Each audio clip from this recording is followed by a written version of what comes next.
ఇస్తున్నారో మనం ఆలోచించాలి, కానీ వాళ్ళని మనం అనటం వేస్ట్. వాళ్ళు ఏదో చిన్న చిన్న షోస్ చేసుకొని చిన్న చిన్న క్యారెక్టర్స్ చేసుకునే వాళ్ళు. మీకు తెలియదు ఏముంది, మెగా ఫ్యామిలీలో 6-7 మంది హీరోలు ఉన్నారు కాబట్టి వాళ్ళకి వ్యతిరేకంగా మాట్లాడితే ఇక వాళ్ళకి సినిమా ఇండస్ట్రీలో ఏమీ లేకుండా చేస్తారన్న భయంతో ఆ కుటుంబంతో ఉన్నారు, కానీ ప్రేమతో ఎవరు లేరు. నిజంగా ప్రేమ ఉంటే వాళ్ళు ప్రకాష్ రాజ్కి సపోర్ట్ చేసినప్పుడు మా అసోసియేషన్ ప్రెసిడెంట్ ఒకసారి ఆలోచించండి. ప్రేమ వేరే, భయం వేరే. సో అలాంటి వాటి కోసం ఆ చిన్న చిన్న వాళ్ళని తిట్టాలో నేను అనుకోను. కానీ ఎవరైతే మాట్లాడారో వాళ్ళు కూడా ఆలోచించుకోవాలి. మాట్లాడిన వాళ్ళు కూడా, మంత్రులకు శాఖలే తెలియదు అంటారు, శాఖలు తెలియకుండానే మంత్రులు అయిపోతారండి. సో మీకు ఏమీ తెలియదు కాబట్టి మిమ్మల్ని ఎమ్మెల్యేలు కూడా గెలిపించలేదు. మమ్మల్ని గెలిపించారు అంటే మేము వాళ్ళకి ప్రతిపక్షంలో ఉన్నప్పుడు ఎంత సపోర్టివ్గా ఉన్నాం, ఎన్ని ఇష్యూస్లో వాళ్ళని కాపాడుకున్నాం. ఈరోజు మేము అధికారంలోకి వస్తే వాళ్ళకు చేస్తా ఉండాలి, ఇప్పుడు మళ్ళీ సీఎం రేస్ లో ఉండాలి. ఎందుకు అవ్వలేకపోయారు? కాబట్టి ప్రజలు చాలా తెలివైన వాళ్ళు, మనం అనుకున్నంత అమాయకులు కాదు. సినిమాల వరకు చూస్తారు, ఎంజాయ్ చేస్తారు, కథ బాగుంటే హిట్ చేస్తారు, కథ బాగాలైతే ఫ్లాప్ చేస్తారు.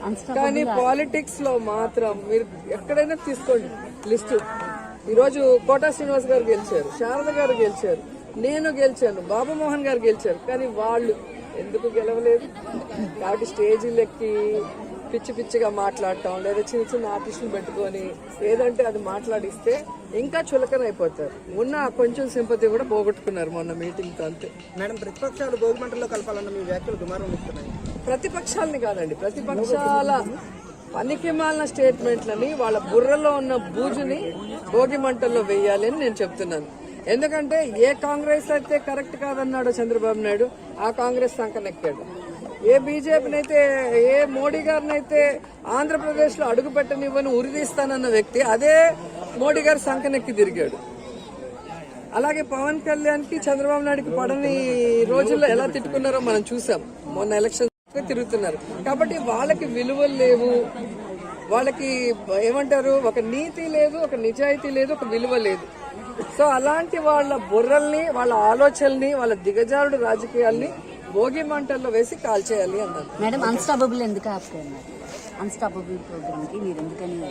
నేనా యాక్చువల్గా నేను చాలా ఇంట్రెస్ట్ గా వెళ్దాం అనుకున్నా, కానీ నాకు అప్పుడు అసెంబ్లీ సెషన్స్ ఉన్నాయి.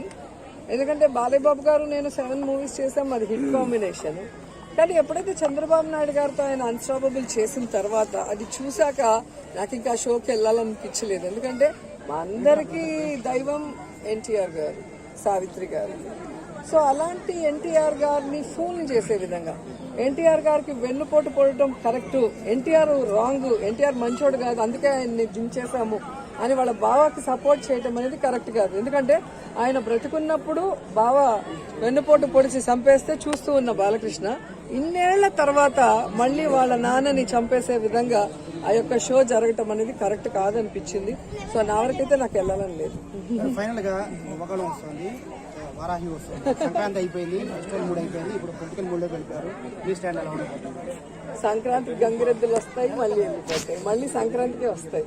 అలాగే యువశక్తి యువగలం అనేది ఎంతవరకు యువతని చేసింది అనేది కూడా యువత ఆలోచిస్తుంది. ఎందుకంటే మన పవన్ కళ్యాణ్ గారు జనసేన పార్టీ పెట్టిన తర్వాత ఎలక్షన్